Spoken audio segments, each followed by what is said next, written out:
Hello guys, welcome back to our channel. Episode ആരംഭിക്കുമ്പോൾ കാണിക്കുന്നത് ഹോസ്പിറ്റലാണ്. അവന്തികയ്ക്ക് ആഹാരം എടുത്തു കൊടുക്കുകയാണ് അർച്ചന. അതേസമയം സന്ധ്യ അങ്ങോട്ടേക്ക് വരികയാണ്. ഒന്ന് രണ്ട് ടെസ്റ്റുകൾ കൂടി ചെയ്യാനുണ്ടെന്ന് സന്ധ്യ പറയുമ്പോൾ എപ്പോഴത്തേക്ക് ഡിസ്ചാർജ് ആകുമെന്ന് നന്ദൻ ചോദിക്കുന്നു. വേണമെങ്കിൽ ഇന്ന് തന്നെ ചെയ്യാം, ഇടയ്ക്ക് ചെക്കപ്പിന് വേണ്ടി വന്നാൽ മതിയെന്ന് സന്ധ്യ പറയുമ്പോൾ വേണ്ടെന്നും എല്ലാം കഴിഞ്ഞു വിട്ടാൽ മതിയെന്നും നന്ദൻ പറയുന്നു.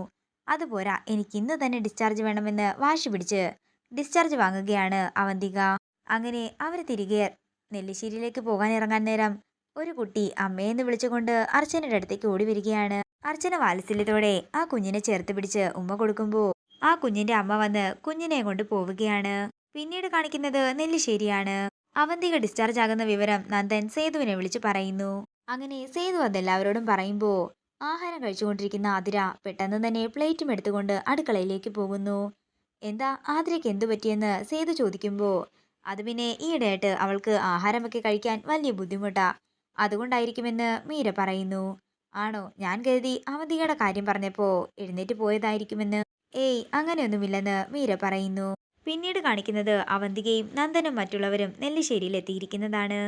അകത്തേക്ക് കയറുന്നതിന് മുമ്പ് തന്നെ അവന്തികയോട് നന്ദൻ പറയുകയാണ്, നീ ഇത്രയും നാളും ചെയ്ത ദ്രോഹത്തിൻ്റെയൊക്കെ ഫലമായിട്ടായിരിക്കും നിനക്ക് ഇപ്പോൾ ഇങ്ങനെ ഒരു അനുഭവം ഉണ്ടായത്.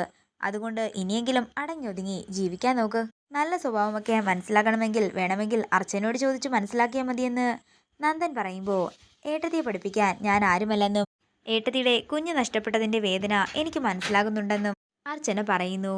ഇത് കേൾക്കുന്ന അവന്തിക പറയുകയാണ്, അത് നിനക്കെങ്ങനെ മനസ്സിലാകാനാ? ഇതിനു മുമ്പ് നിനക്ക് കുഞ്ഞിനെ നഷ്ടപ്പെട്ടിട്ടുണ്ടോ? ഇനി ഒരു കുഞ്ഞുണ്ടാകാനുള്ള വിധി നിനക്കുണ്ടോ എന്ന് തന്നെ ആര് കണ്ടു? അങ്ങനെ എങ്ങാനും നിനക്കൊരു കുഞ്ഞുണ്ടാവുകയാണെങ്കിൽ ആ ഗർഭം ചവിട്ടിക്കലക്കുന്നത് ഞാൻ തന്നെ ആയിരിക്കുമെന്നും അവന്തിക പറയുന്നു.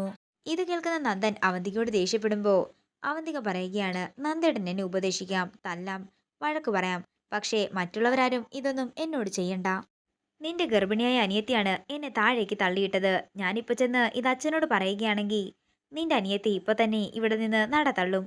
പക്ഷേ ഞാനത് പറയില്ല. അവൾ എന്നോട് ചെയ്ത ക്രൂരതയ്ക്ക് ഈശ്വരൻ തന്നെ അവളോട് പകരം വീട്ടിയിരിക്കും. അത് കാണാനാ ഞാനിപ്പോ ഇങ്ങോട്ടേക്ക് വന്നത്. തുടർന്ന് അകത്തേക്ക് ചെല്ലുന്ന അവന്തിക സേതുവിനെ കെട്ടിപ്പിടിച്ച് കരയുകയാണ്. എന്ത് പറഞ്ഞാ മോളെ ഞാൻ നിന്നെ സമാധാനിപ്പിക്കുക? ഇന്ന് ദൈവം നിഷേധിച്ചത് നാളെ നിനക്ക് എന്താണെങ്കിലും തരുമെന്നും സേതു പറയുന്നു. നീ ചെയ്തതിനൊക്കെയും ഇന്നല്ലെങ്കിൽ നാളെ ഈശ്വരൻ പകരം തന്നിരിക്കുമെന്നും സേതു പറയുമ്പോൾ ഇത് കേട്ട് ഞെട്ടലോടെ നിൽക്കുകയാണ് അവന്തിക.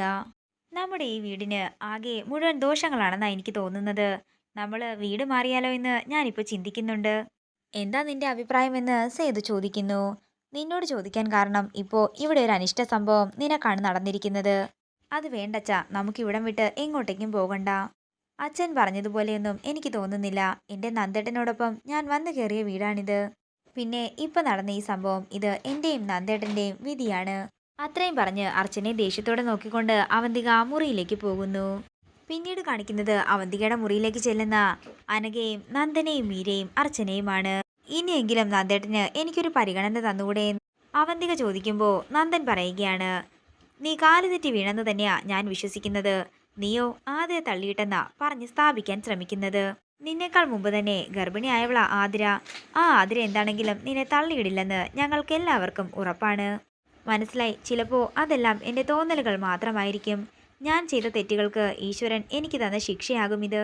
തുടർന്ന് മീര പറയുകയാണ്, അവന്തികയ്ക്ക് വിഷമമാകില്ലെങ്കിൽ ഞാനൊരു കാര്യം പറയാം. 2 തവണ അബോഷനായിട്ടാ എനിക്ക് എൻ്റെ ആവണി മോളെ കിട്ടിയത്. ഇത് കേൾക്കുന്ന അവന്തിക ദേഷ്യത്തോടെ നിൽക്കുകയാണ്. ഇതോടുകൂടി ഇന്നത്തെ എപ്പിസോഡ് ഇവിടെ തീരുകയാണ്. വീഡിയോ ഇഷ്ടമായെങ്കിൽ മറക്കാതെ ലൈക്ക് ചെയ്യുക, ഷെയർ ചെയ്യുക, കമൻറ്റ് ചെയ്യുക. കൂടുതൽ സീരിയൽ അപ്ഡേറ്റ്സിനായി മറക്കാതെ സബ്സ്ക്രൈബ് ചെയ്യുക.